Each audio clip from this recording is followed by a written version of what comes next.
mevis ac ancillae, presentamus tibi post nostras scholares ut referato in matricula universitatis. Scitote vos in matriculam universitatis, hodie relatos esse, et ad observandum omnia statuta istias universitatis, quantum ad vos spectent teneri. Please be seated.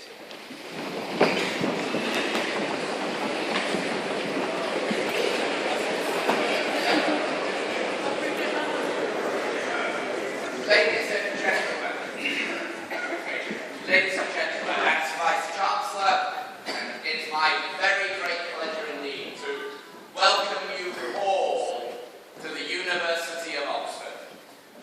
Now, I'm quite sure that similar words have been expressed to you numerous times from many different quarters since you landed in this fair city a few weeks ago. The ceremony of matriculation is both solemn and important, representing as it does the moment at which each of you is admitted to be a member of the University of Oxford, from whence we all very much hope your degrees will come. As distinct from one of the autonomous colleges within the university.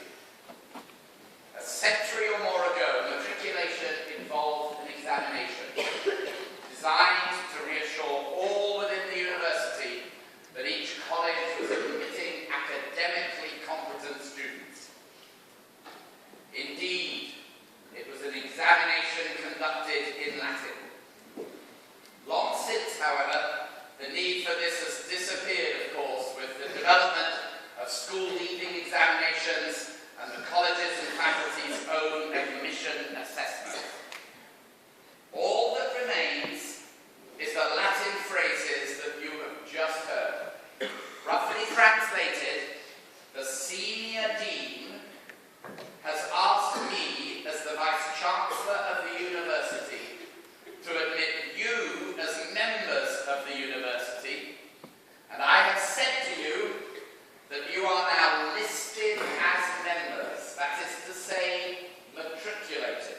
stress two important points here.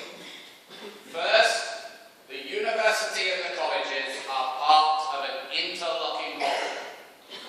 It is both combined that make up the university, the Collegiate University of Oxford. Each is dependent upon the other. Each needs the other. I trust that you will benefit from both and that you will give your loyalties to both. The second message is that this rich diversity provides you with great opportunities. Opportunities which I hope you will seize and fully embrace. There's no doubt that the most important opportunity is intellectual.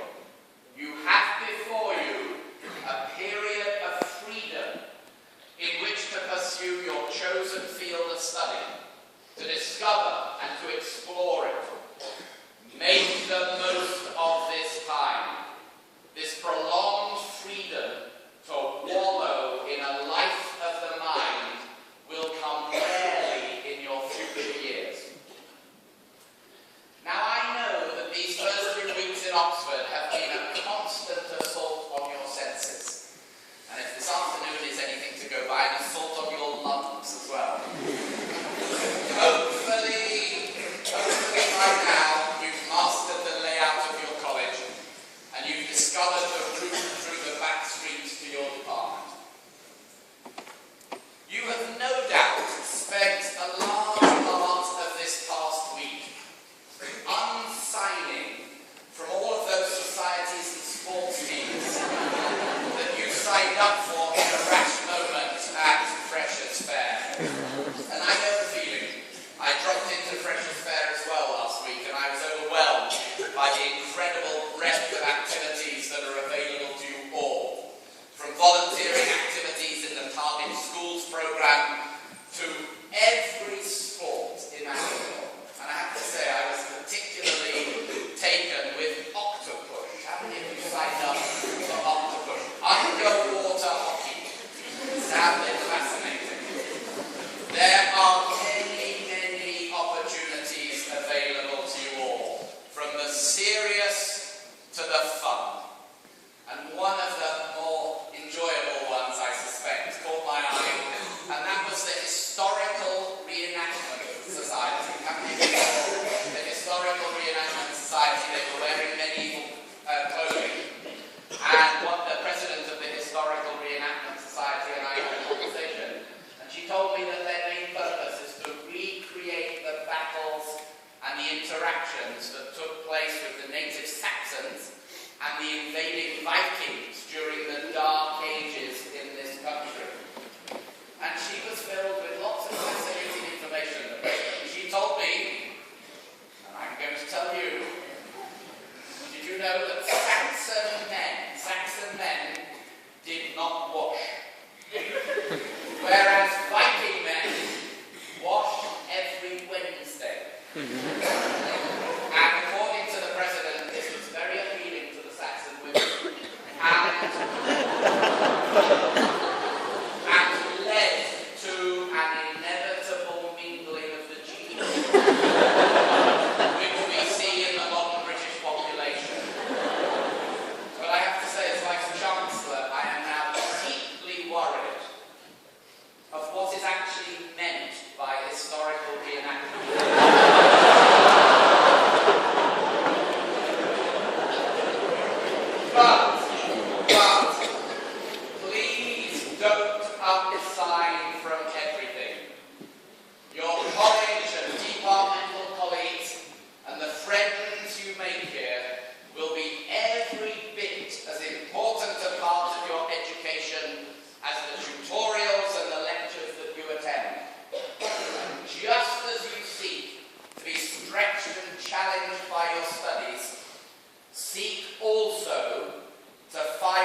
and the places I discover.